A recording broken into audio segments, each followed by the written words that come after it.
ये है धर्म और अधर्म के संघर्ष का प्रबंध। ये है राजनीति, मित्रता, प्रेम, विश्वासघात और त्याग की अनोखी गाथा।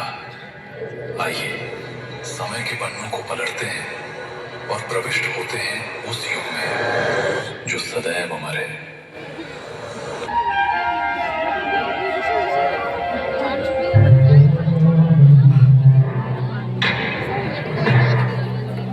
युद्ध का आरंभ हो।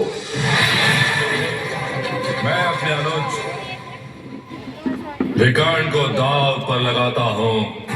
आप अपने किस अनुज को दाव पर लगाते हैं? मैं अपने अनुज नकुल को दाव पर लगाता हूं।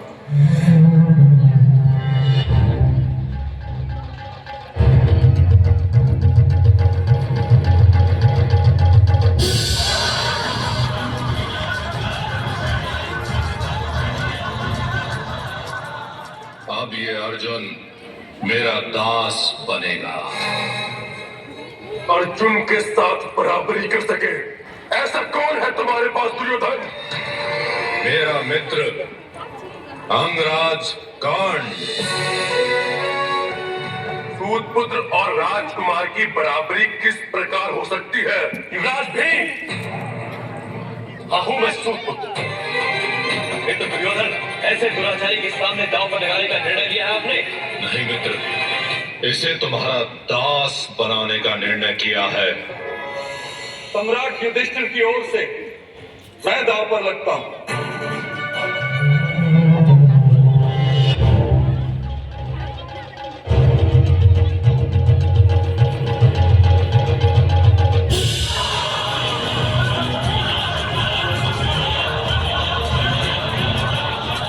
मित्रगण,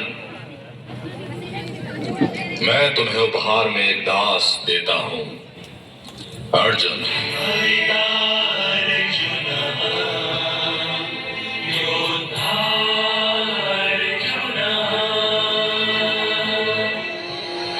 आरंभ करें? अवश्य प्रारंभ कीजिए मामाश्री।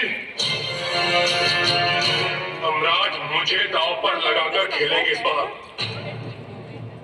उठो दुर्योधन, मेरे सामने स्वयं को दांव पर लगाओ। नहीं भ्राता भीम, आपके सामने मैं अपने प्रिय अनुज दुशासन को दांव पर लगाता हूं। मुझे पराजित करने का केवल यही एकमात्र अवसर है दुर्योधन। इसके पश्चात कभी पराजित नहीं कर पाओगे।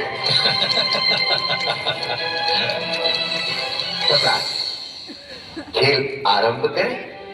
मैं आपको अपनी स्वतंत्रता हारने के लिए पहले से ही क्षमा करता हूं ज्येष्ठ। मैं जानता हूं कि आप मुझे हार जाएंगे,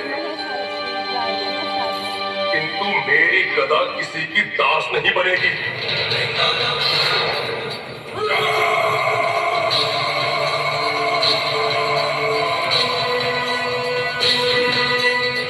एक क्षण के लिए भी नहीं।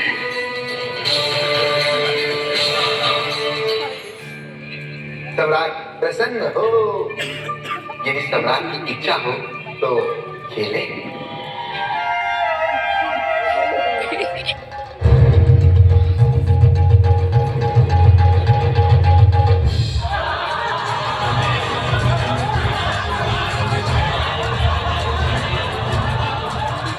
लीजिए मामाश्री, मैं अपने अनुज भीम को भी हार गया। अब भीम भी आपका दास है। युद्ध का खेल अभी पूर्ण नहीं हुआ।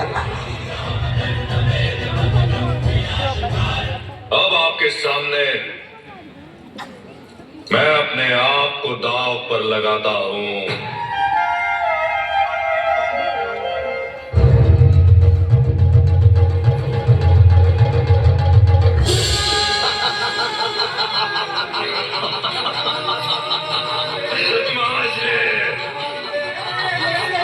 दास, अपना ये मुकुट उतारो। सम्राट दुर्योधन की धर्म पत्नी भानुमति के सामने अपनी धर्म पत्नी द्रौपदी खेलो।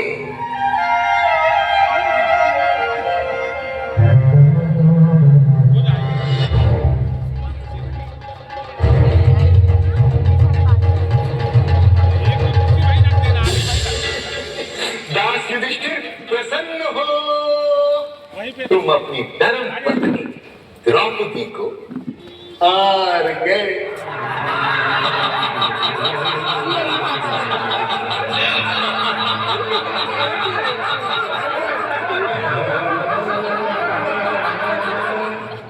दुशासन, ले आओ उस दासी द्रौपदी को इस सभा में। यदि वो घमंडी स्त्री मेरे आदेश को स्वीकार न करे तो उसे बालों से पकड़कर खींचकर यहां ले आना। केश पकड़ के पांचाली के दुष्ट दुशासन ले चला ऐसे। भरतवंश की मर्यादा वंश के हाथ बचे अब कैसे। एक वसन से आपके तन को लाज बचा नहीं जैसे तैसे। एक वसन से आपके तन को लाज बचा नहीं जैसे।